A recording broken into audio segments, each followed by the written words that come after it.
বটতলা শিববাড়ি থেকে দশমীঘাট পর্যন্ত রাস্তার দুপাশে কভার ড্রেনের কাজ শুরু হয়েছে। কিছু কিছু জায়গায় অভিযোগ থাকায় আজ সেই কাজ পরিদর্শন করেন মেয়র দীপক মজুমদার। সঙ্গে ছিলেন কর্পোরেটর তুষারকান্তি ভট্টাচার্য, জাহ্নবী দাস চৌধুরী সহ অন্যান্যরা।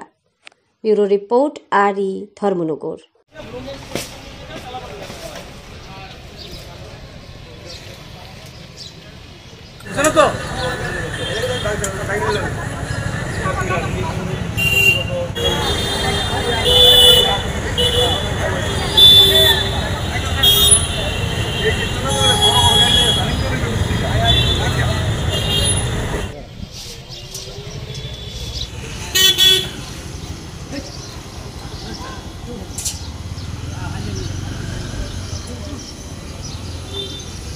বটতলা শিববাড়ি টু দশমী রোডের এই কভার ড্রেনের কাজ শুরু হয়েছে।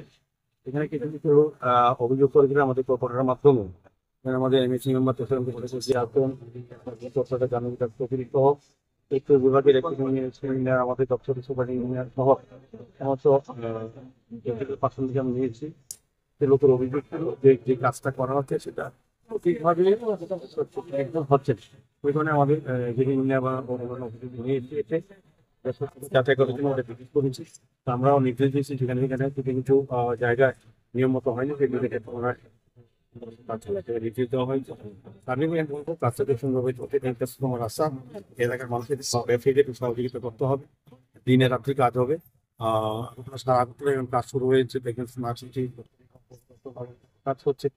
সভাপতি শহর শিক্ষিত নাগরিক প্রধানের ক্ষেত্রে সরকার ভর্তি করে আমাদের যে মানুষ ভর্তি নির্দেশে কাজ করছেন, উনিও মুখ্যমন্ত্রীও আমাদের পরামর্শ দিচ্ছেন সেই নির্দেশে কাজ শহরে।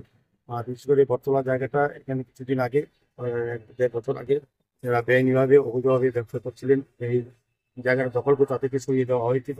তো তাদেরকে আমরা বলেছিলাম যে আমাদের সরকার মানবিক দৃষ্টিভঙ্গি আমাদের সরকার কেমন হয়, সেক্ষেত্রে আমরা পরবর্তী সময় তাদের জন্য ব্যবস্থা করার সিদ্ধান্ত নিয়েছি। সেই মোতাবেক এখানে কাজ শুরু করবো। 18 জন যারা ব্যবসায়ীকে তৎসময়ে প্রয়োজনের জন্য বা তারা বেআইনিভাবে দখল রাখছিলেন, যানজট হচ্ছিল, মানুষের স্বাভাবিক জীবন চলাচল বন্ধ ছিল, তাদেরকে সরিয়ে দেওয়া যায়। এখন বিকল্প ব্যবস্থা তাদেরকে তারা যাতে জীবন জীবিকা নির্বাহ করতে পারে ব্যবসার মাধ্যমে, সেদিকে তাকে আমাদের মানবিক দৃষ্টিভঙ্গিতে মানুষ নিগমের কাজ আজকে ভিজিট করেছি।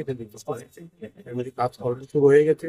আর ড্রেনের নির্মাণ শহরের বিভিন্ন জায়গায় আমরা চেষ্টা করছি যাতে সুন্দরভাবে যেটা যে অনুযায়ী মাপ ঝোঁক আছে সেভাবেই কাজ করা হচ্ছে এবং যে স্পেসিফিক অনুযায়ী কাজ করার কথা আমার থেকে তার এজেন্সিকে বলা হচ্ছে। আমাদের যারা টেকনিক্যাল পার্সন আমাদের ইঞ্জিনিয়ার আছেন তারাও দেখছেন। আমার মনে হয় জনগণের সাহায্যে এগিয়ে আসতে হবে, আমরা আমাদের কাজ করবো।